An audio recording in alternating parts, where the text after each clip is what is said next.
Hello friends, welcome to my channel. So आज की इस वीडियो में हम chapter acid bases and salts का जो नेक्स्ट टॉपिक है हमारा पीएच स्केल, ये हम पढ़ेंगे। सो देखिए, पीएच स्केल क्या होता है। इन 1909 सोरेनसन डिवाइस्ड अ स्केल, यानी कि इन्होंने एक स्केल बनाया जिसे इन्होंने नाम दिया पीएच स्केल। पहले इसके बारे में पता होगा, तब इसकी जो डिफाइन है वो अच्छे से आप लिख पाओगे। उन्होंने क्या बनाया, एक स्केल जिसका नाम उन्होंने क्या दिया, पी एच स्केल। ये पी स्मॉल का होगा, एच कैपिटल होगा। एच क्यों होगा ये अभी हम बाद में देखेंगे। सो देखिए, pH scale on which the strength of an acid and a basic solution could be represented by making the use of hydrogen ions concentration in them।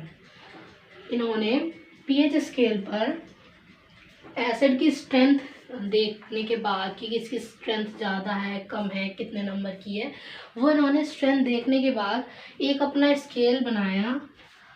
यहाँ 0, 1, 2, 3 14 नंबर्स होते हैं। अभी हम पूरी सी डिफाइन करेंगे, ये भी आपको बताने का एक आइडिया है। तो इन्होंने एक स्केल बनाया जिसमें इन्होंने 1, 2, 3 नंबर्स दिए। किसके बेस पर? हाइड्रोजन आयंस की कंसंट्रेशन के ऊपर, यानी कि जिसकी हाइड्रोजन कंसंट्रेशन ज़्यादा है उसे उस नंबर पे रखा, जिसकी कम है उसे उस नंबर पे। अब देखते हैं किस तरीके से रखा है इन्होंने।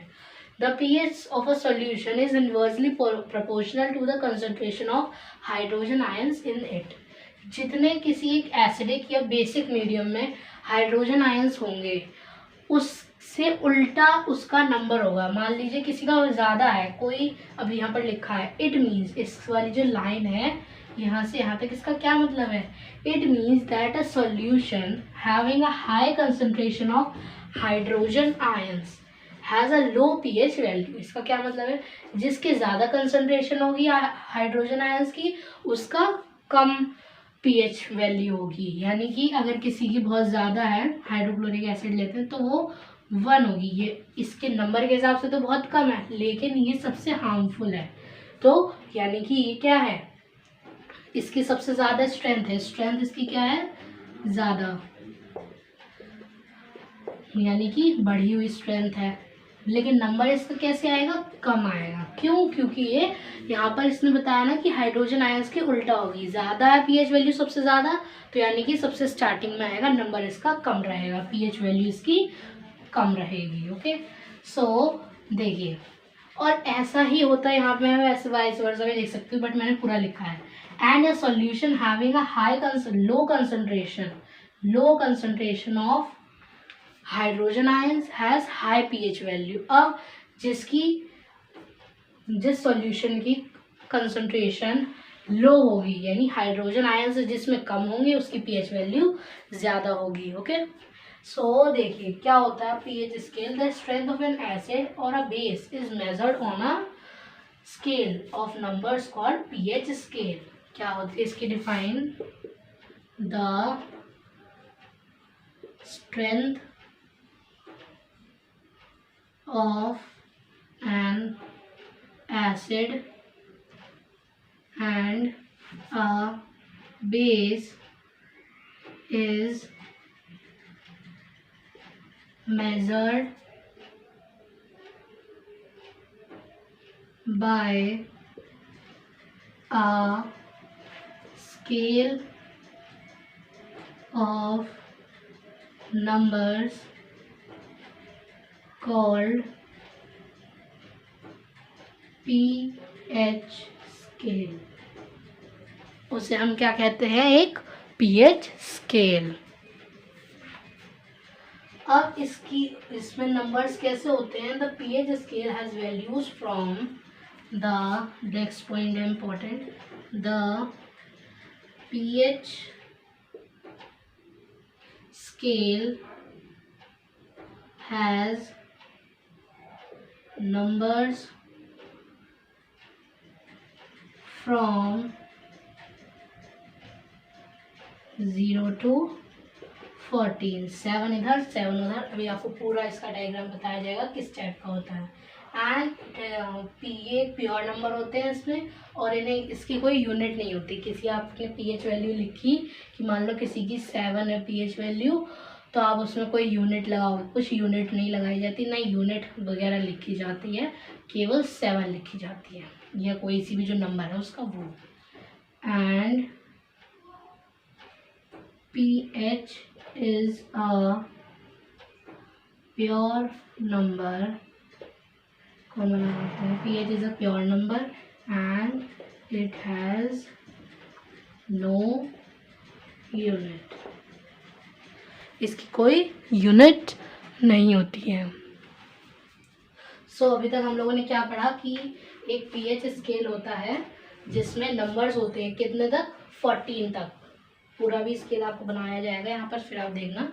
उसमें 7 लेफ्ट हैंड साइड होंगे और 7 राइट हैंड साइड, बीच में एक 0 होगा, जैसे कि एक टाइप से नंबर लाइन होती है उसी तरीके से। ओके, और इसमें क्या होती है, मेन बात आपको कैसे पता चलेगा कि कोई स्ट्रॉन्ग एसिड है या वीक बेस है या वीक एसिड है या वीक एसिड है, तो कैसे पता चलेगी, जो सबसे पहले होगा नंबर, मतलब कि जिसमें हाइड्रोजन आयन ज़्यादा होंगे, यानी कि जो स्ट्रॉन्ग एसिड होगा उसकी pH वैल्यू सबसे कम होगी, जो वीक एसिड होंगे उनकी pH वैल्यू ज़्यादा होगी, यानी कि जो बड़ा होगा उसकी छोटी pH वैल्यू आएगी, जो छोटा होगा उसकी बड़ी pH वैल्यू आएगी। ये क्या है, pH वैल्यू,